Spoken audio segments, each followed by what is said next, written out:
horror flick Digger Ditch Super 6 Big Mitch. And I'm kicking in those roll 3 O's. And I'm bringing 28s, 101s because we Vegas sons. It's the Chronicles. And you in the Meadowlands. Yeah, you in the Meadows, man. And you already know what made me. 530. What that mean? Oh, that boy's a desert, baby. Oh, yeah. Hubba dub, scrub, 22-inch gold danny things. And big bolo yang, I could never sit on the claims. Welcome to Vegas Chronicles with the whole Super 6, Mr. Digger Ditch Big Mitch. And today, like any other day, man, y'all know what we do. We kick action with factuals, with no additives and no preservatives. Just raw and uncut like what? Like selling sausages and crackers. You already know. Shout out to everybody that's been rocking with my platform. Shout out to everybody that's been supporting me. You know, I correspond with my audience. You know what I mean? And I'm going to say this here. It's a certain individual. I need not say your name, homie. But I notice you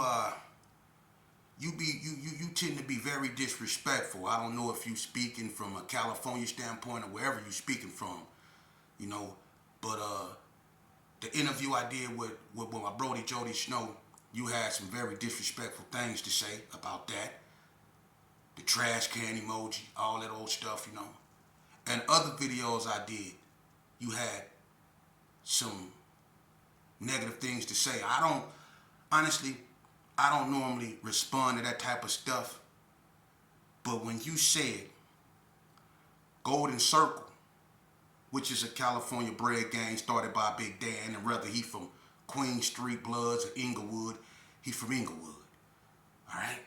But you said that Golden Circle was a mixture of Cali and Vegas dudes that was destroying everything in their path. Okay, number one.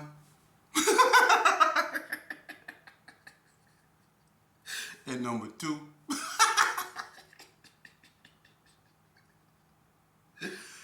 Not at all, bro. Look, man, first and foremost, I don't disrespect nobody because my thing is to be the solution, not the problem. But to correct your analysis, Golden Circle had few members, very few members from Vegas. And the members that was in Golden Circle that were from Vegas, you know, whatever their motives was on them. It wasn't a lot of them, okay? Golden Circle, which was Tiny Boy, Jewel, C-Wack, Black Diamond, C-Mac from 60s, G's-Mar from 60s, Tiny Boy from Southside Village, Capone from Southside Village. You had a couple more, like you had some 6-0s from Vegas, you know, Big Player from Rolling 60s, you know, it was a few Golden Circles, but mostly everybody I named, which was their head honchos, Big Dan, all them, they from California.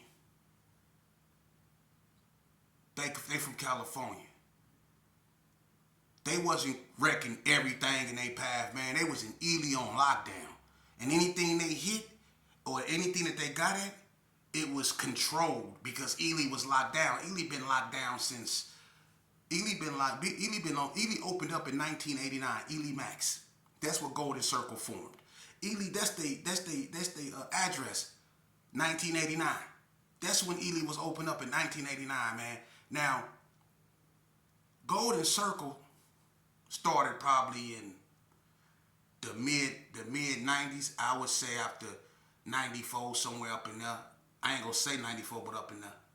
All right, but let me ask you a question. What happened to them? Because when they started leaving Ely and they started letting them on other yards, man, the stuff that they was doing, that they was getting away up with in Ely, what happened then when they was around everybody else? Huh? Big Dan got put on his back by my cousin Dick over there at across the street from in Carson City at Warm Springs, the old women's prison that they opened up and made for men. Big Dan and my relative Dick from Reno, Bishop Blood, he put Big Dan on his back. You know? And people like KC from San Diego, you know, y'all had Baby Reg and all them. Come on, man, stop it. Y'all wasn't putting in no work like that, man. You know, and y'all, and to be honest with you, man, it's not even about that. But the most integrated gang that was Cali and Vegas was Dark Side Nation, man. Now that right there was a mixture of California and Vegas because Dark Side Nation, which was Jimmy Guerdium, was really a bunch of gangbangers that combined Islam with Crippin' and Bloodin'. But Golden Circle was just what it was. A bunch of Cali boys with a few Vegas recruits. And one of their recruits was a guy by the name of Whack Daddy, who used to be a Gerson that was from Detroit. He got put on in the county jail. He the one that knocked out the female police in NNCC because for the people that know what I'm talking about, it was an individual. His name was Whack Daddy. He claimed Gerson, right? He was an add-on. He really from Detroit, but he got put on in the county jail.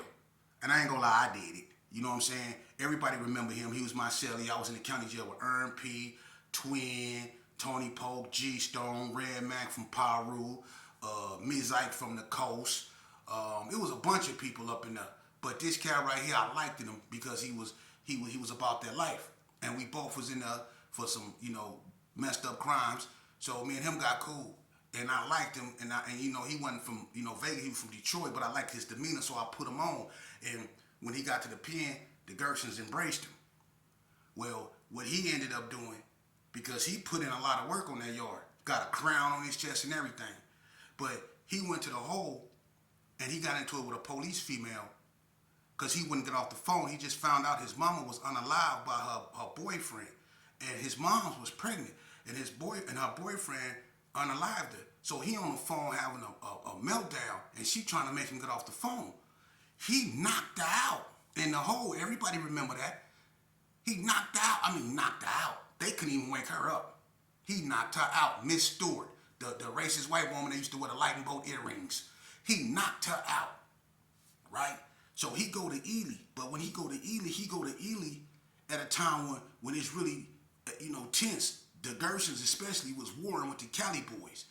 I got stabbed. Seaweed got stabbed. It was a whole bunch of back and forth. It was a bunch of Cali boys that got wrecked. So it was on site with them. Well, he ended up going up there. And so did Gangsta Rob. And they was finna get Gangsta Rob because, like I say, they was on lockdown.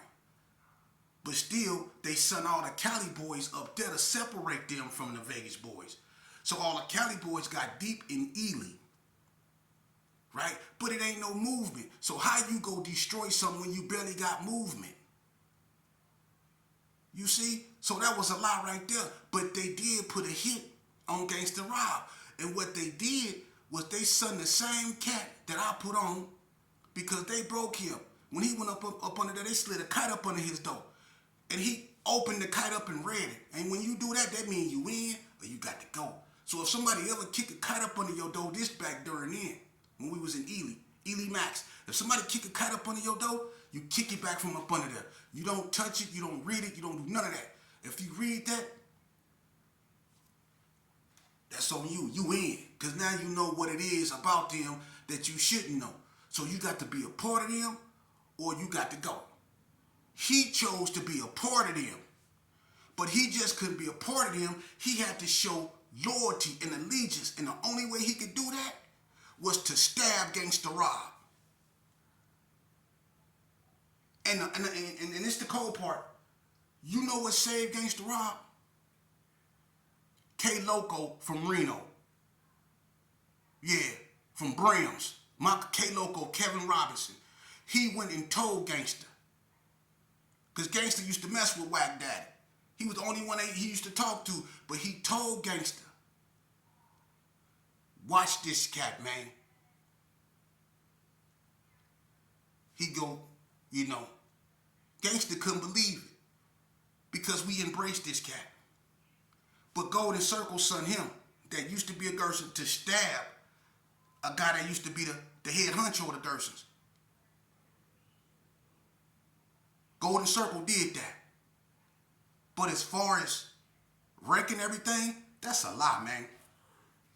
Ain't nobody from another state ever came out here in Las Vegas and wrecked nothing. The most ferocious I would say, individuals Vegas ever faced was the DC boys because they had the audacity to really try to take over Indian Springs Yard. They did, and they got crushed. So to come on my platform, agitate, and you know that's social media. People go troll, people go say stuff, people go try to stir up stuff, you know. And my thing is to remain focused on my mission, and that's what I've done. But to address what you said, man, I'm not gonna disrespect California because I got a lot of relatives from California, and I got a lot of love for California. Shout out to Melly Mel, the Hood Postman. Shout out to Big Dev. Shout out to Crip Sag. Shout out to everybody else that's been showing me love. Shout out to Most TV. That's my Brody for sure. Shout out to Off the Rip. You know, ain't nothing but love. Shout out to my OG homie, rest in peace, Big Mouse, Anthony's General. Shout out to Straw 74 Hoover. Shout out to Quick Hands, East Coast. All them is my family, man. So ain't no animosity toward California, but you got certain individuals, and it ain't just with my platform, it's with everybody's platform. You got individuals that just get up in the morning, ain't never been nobody, but you know, when they get up in the morning and they troll, it make them feel like they somebody because they get a person to respond to them, and that validates them. You see? But listen to me, brother. You know who I'm talking to. T-Money, OG, T-Money, whatever you call yourself. Look, man, I don't know nothing about you, don't want to know nothing about you. Don't come on my platform with that negativity. If you ain't trying to help our people, if you ain't bringing nothing fruitful that we can blossom from, if you're not coming on here trying to help solve a problem, they got other platforms that they cater to that ignorance, man. And you can go over there and do that all day long. I don't do that, man. I'm not finna sit up here and go back and forth with nobody on who did what to who in prison. But what I will do, because another question was asked of me, is answer why did I leave the game? Why did I, the infamous war demon, aka Lil Sheepdog, leave the Gerson Park Kingman? Why I stopped banging? Before I answer that question, let me tell you something, man. That was one of the hardest things I had to do. For real, was leave something I pledged my allegiance to, something that I really believed in, something that I gave my all to. You ask anybody that know me, I was one of those Gersons that wore green every day. Everything I did was green. Green and black, green and black. My whole mentality was surrounded by Gerson Park. I was messed up in the head when it came to the Gerson. If it wasn't about Gerson, it wasn't about nothing. And I was willing to go as far as I needed to go, man. That was my mentality. But when I started to accept the truth for what it was, because I seen a lot of things and I just overlooked it because I was in love, well, I thought I was in love with the crown, with Herbert Gerson, you see? And I done seen a lot of stuff. I done been on the police cars. I done seen my so-called homeboys, ain't no need to say no names, but I done seen them take a walk with the police. Then all of a sudden everything was cool. When I know the pistol that they found right here on the car. But everything cool all of a sudden. And we can just go on about our business minus the pistol. You see? I knew it was a bunch of faulty things going on. Like when we said, K-Love, I love you, homie, be safe. But as soon as you hit the corner, I can't stand that old B-I-T-C-H ass N-word. As soon as he say something, I'm gonna knock him out and go in his pockets. See, this is the reality of what I wasn't, really focusing on because I was so K-Love, K-down and all that, believing in something that really didn't believe in me. Why you leave the game, though? Huh? And I want you youngsters, if y'all got kids, I'm gonna let them watch this. Why I leave the game? Because the big ferocious sheepdog found out that the only thing that I was doing by going out there so-called hurting Donna Street Crips or Northtown Gangsters or ABMs, I was hurting myself. When I was in the penitentiary, when I was in Elko, when I was in Memphis, Tennessee, fighting everybody, I wasn't doing nothing, man, but hurting myself. I thought when people heard my name and they frowned up or they shook their head, I thought that was a good thing. I thought when people see me coming and went the other way, I thought that was a good thing. I thought when people said, man, that boy ain't no joke, I thought that was a good thing. I thought that validated me. I didn't know that in the long run, all that was going to come back to hunt me. Let me tell you something, man. In prison, we supposed to be there for one another. All we got is one another. Me and Lil Bread, we was Ace Coon Boom. Me and Big Bread. When Bread was locked up, it was me and Lil Bread. When Lil Bread was locked up, it was me and Big Bread. But Lil Bread was my brother. That was never my homeboy. That was my brother. And I love that boy, man. We did so much together, you know? And I wish one day we could sit down and talk, because I still love my brother, man. You know? But as tight as we was, we fell out. And we fell out to the point to where we couldn't even be around each other. Why? Why we fell out?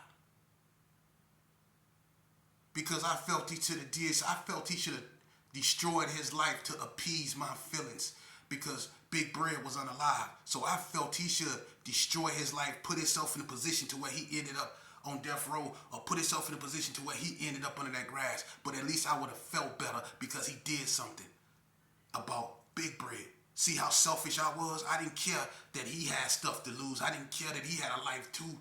I just wanted him to do something to make me feel better about the situation, knowing that it's not going to bring Bread back. You see? Then I started seeing people get kicked off the yard. You get ran off the yard, right? You can't come back to the yard no more. But you get out and you're allowed to come back to the neighborhood. Listen to what I just said. You get kicked off the yard and they tell you can't come back here no more. For whatever. But you get out and you get to come back to the neighborhood. See, that's what started happening. And I remember one day I was at NSP. And I used to stay in a sale house. I stayed on the 3rd floor. And I had an OG that stayed on the 4th floor. And I remember one day, because he had a store, he used to sell honey buns, all kind of little Debbies, those Lifesavers, cream Lifesaver things. Remember they had the strawberry ones and they had, I think, the peach ones. They were them creams, Lifesaver. He sold bags of them. He sold bags of sunflower seeds. He sold M&Ms. He sold all that, right? So I used to go to his store and I used to get me stuff when I come off the weight pile. So one day I go up there. It was me and Doom Buggy. He was with me, rest his soul, but he seen it just like I seen it. We went up to my homeboy room, and I swear to God, when we went to his door, he wasn't even hiding. This cat was laying in the bed with his arm back like this here, right? He laying in the bed. They're not watching Young and the Restless. He got a boy named Ladybug. Everybody, y'all remember Ladybug? Look like he do 200 push. He look like he do 200 sit-ups a day. This cat's stomach ripped, for real. Like listen, y'all remember how Floyd Mayweather them used to take off their shirt at the press conference and do this, and they be ripped? This how this cat's stomach, and this how this cat built, and he got a tattoo that say Queen that go across his stomach, and he ripped. He ripped. This dude built like Sugar Shane Mosley, and he got Queen tattooed across his stomach. But look, he laying down with my OG homie playing in his armpit hair. Damn, that's smelling like razor bumps and speed stick. We walk, and then look, when we walk up to the door, they ain't even move like we wasn't there. He gonna look at me and go, "Hey, what's up, homie?" You laying there with a man playing in your armpit hair. Y'all wonder why I left the game? Every time I went to the parole board, I didn't even, listen, we used to be in there laughing because we both knew they was finna dump me. It was a joke until I got that 3rd 3-year dump.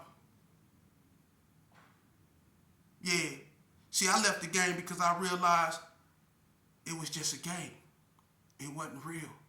And this game that we was playing, this game wasn't designed for me to win. Because all I ever did in this game was take losses. I lost my homies. I lost my freedom. I lost one of my eyes. I lost sleep. I lost my mind. I lost everything in this game. I ain't never win nothing. That's why I left it. I had another homeboy. See, they say what they. One thing about me, and I know I'm going on a little rant, but this a real one. One thing about me, homie, people can say what they want to say because when I was active, they was quiet. They was, shh. Who wanted to see me when I was active? Because I wanted to see them. Who wanted to see me? I was out there. I was out there. That's why I was locked up so much. See, people don't get locked up for nothing. You don't go to Elko 3 times. You don't go to Tennessee twice. You don't go to the house. You don't do all this. You don't get certified as an adult at the age of 15 for not being active. There was not a juvenile in the state of Nevada worse than me. And that's on black and white. There was not a juvenile in the state of Nevada with a worse criminal history than me. You ask anybody. By the time I was 15 years old, I have been caught with 5 guns. For real. When you get certified in the state of Nevada, you have to do something to the point to where you really have to either unalive somebody, shoot at the police, something sexual. You have to do something real bad. You don't just get certified for your behavior. I was one of the only ones, if not the only one, that ever got certified for my behavior. So when it come to the streets, when it come to violence, when it come to gangbanging, you can't tell me nothing. But I had a homeboy. Look, he came to NNCC, and he know who he is. I don't go put you on because this ain't what this is about. But I got a homeboy. I had a homeboy that came to NNCC. He let one of his OGs get knocked out at High Desert by a Cali boy. He didn't do nothing. So they wanted him off the yard. And he left. But when he left, a kite was sent up there saying that he was supposed to be dealt with. The Bloods had it. They brought the kite to me and a few more people. When we found out what's happening, they was finna make him leave. I say, no, why? Because he let the homie get knocked out. I took the kite and I ripped it up. I talked to him. And he know who he is. Because we sat right there in front of Unit 5 on that drain, didn't we? Right behind Unit 2. And I used to talk to you every day. I used to sit there while you was crying. Even Shy Baby from GQ came over there and told you that he was going to ride with you. You was sitting there crying because you wanted to go home. See, this is the part of the game they don't talk about. You wanted to go home. What did I do? I ripped the kite up and was willing to mess off my time so you can go home. I went against the grain. You see? And you ain't been in prison as long as me. If anybody wanted to go home, I did. But I tore it up because, look, man, it ain't right. This shit, look here, homie. You sign up for this right here, you might as well go jump off a bridge. I'm serious. Because that's what you do. That's what you're doing.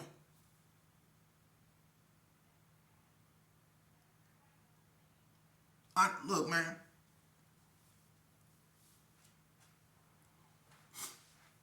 We used to give each other birthday cards, write in them. I love you, homie. People get birthday cards. They go out their way to give you the lavish birthday cards, and then when you get your card, it be so many signatures in the card. Y'all remember that? You might even get you a cap of bud or something. People give you all this for your birthday. You think it's so much love. You think it's so much unity and all this. Even people from other neighborhoods will sign your card and all of those stuff. But I remember an incident on that same NNCC yard back in the days. And I remember a certain homie owed a gangster Rob some money. And They didn't really consider this cat no Gerson. A lot of people were just claiming because the Gerson was deep. It was a lot of them, so it was popular to be a Gerson back then. People that was from Hawthorne was claiming Gerson. People from Winnemucca trying to claim Gerson. Come on, man. But that was the norm. But it was a cat that owed the gangster some money. And gangster didn't want to have him punished because he had too much money on the yard and people owed him a lot of money. Gangster was having it his way on NNCC yard. Everybody knew that. He was extorting the boy Zoe from Kumi 415, Big Zoe. He was extorting Zoe. Everything Zoe bought in, he had to get Gangsta a percentage of it. Gangsta had a lot of things going on. But one of the little homies owed him some money, like $300-400. Right? But Gangsta didn't want him beat up because he didn't want that heat coming back to him. You know what he did? He knew that boy liked coffee. See, everybody thought I was around there doing that. But it wasn't. Gangsta started that. Right? He took $500 papers of that Go Fast. Right? 5 of them. $100 papers. And he poured it in some coffee. He hooked it up a heavy like coffee. And that's how everybody used to make their coffees. You know, like the coffee shop used to serve them. Heavy coffee, heavy sugar, heavy cream. Right? So he hooked them up a coffee, but he put $600 papers of that Go Fast up in there. And he knew the boy liked coffee. Everybody know what I'm talking about. Now, people thought that he just had an episode and he spazzed out and something was wrong with him. But right there by the phones, the homie